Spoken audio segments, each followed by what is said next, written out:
Si vous vouliez empêcher Haïti de devenir une superpuissance, vous n'auriez pas besoin d'inventer une nouvelle stratégie. Le plan existe déjà. Il a été écrit, testé et perfectionné au fil des siècles. Vous commenceriez par vous assurer qu'Haïti ne s'unisse jamais.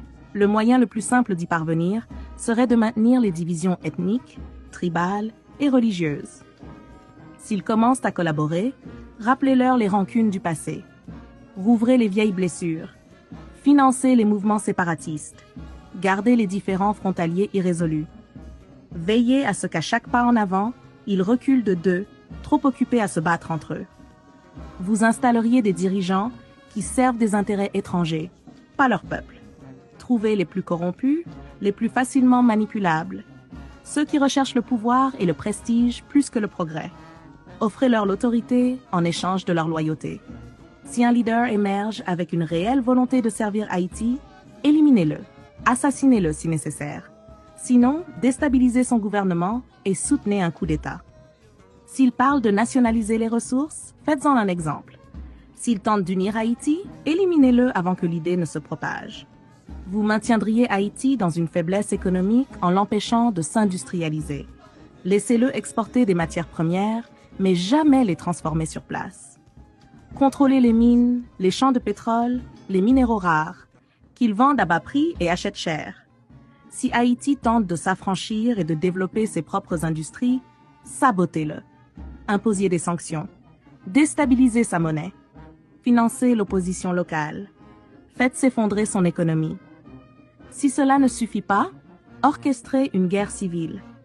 Un peuple ne peut pas construire lorsqu'il lutte simplement pour survivre. Vous feriez en sorte que leur système éducatif produise des travailleurs, pas des innovateurs.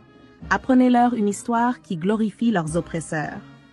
Faites-leur croire que leurs cultures sont primitives, que leurs ancêtres étaient des sauvages, que leur avenir dépend de l'approbation étrangère.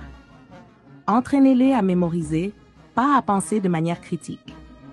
Gardez leurs meilleurs éléments tournés vers l'étranger. Faites-leur rêver de fuir Haïti plutôt que de le reconstruire. Offrez des bourses qui emmènent leurs esprits brillants en Occident sans jamais les encourager à revenir. Que le pays forme médecins et ingénieurs pour qu'ils aillent enrichir d'autres nations. Vous contrôleriez leurs récits, possédez leurs médias. Contrôlez leurs histoires. Imposiez leur image au reste du monde. Faites-leur croire qu'ils sont corrompus, désespérés, éternellement en crise. Inondez leurs écrans de misère et de zones de guerre. Montrez-leur des publicités caritatives qui les persuadent qu'ils sont impuissants sans l'aide étrangère. Minimisez leur réussite. Dénaturez leur victoire en incidents isolés. Si un pays africain développe une innovation majeure, attribuez le mérite à un investisseur étranger.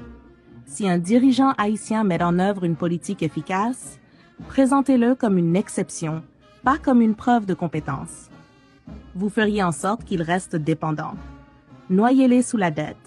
Offrez des prêts avec des conditions impossibles. Forcez-les à tout privatiser pour que des multinationales contrôlent leur eau, leur électricité, leurs terres. Lorsqu'ils luttent, donnez-leur juste assez d'aide pour survivre, mais jamais assez pour devenir autonomes. Utilisez la charité pour créer une culture de dépendance plutôt que de résilience.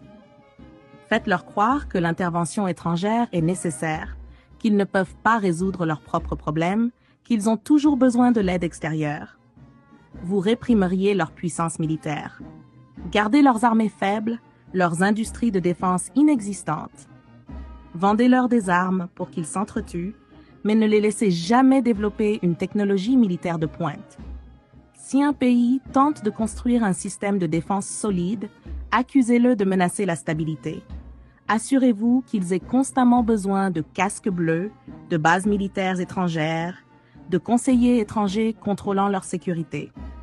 Gardez-les vulnérables aux invasions, aux coups d'État, à l'ingérence extérieure. La formule est simple: diviser, corrompre, exploiter, mal éduquer, contrôler. Qu'ils se battent entre eux. Qu'ils cherchent les solutions à l'extérieur.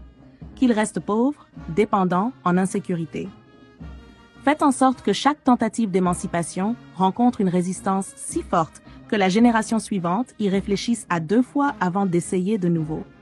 Ce n'est pas une théorie, c'est l'histoire. La vraie question n'est pas comment empêcher Haïti de devenir une superpuissance, mais bien comment Haïti peut-elle briser ce cycle malgré tous les efforts déployés pour la maintenir à genoux.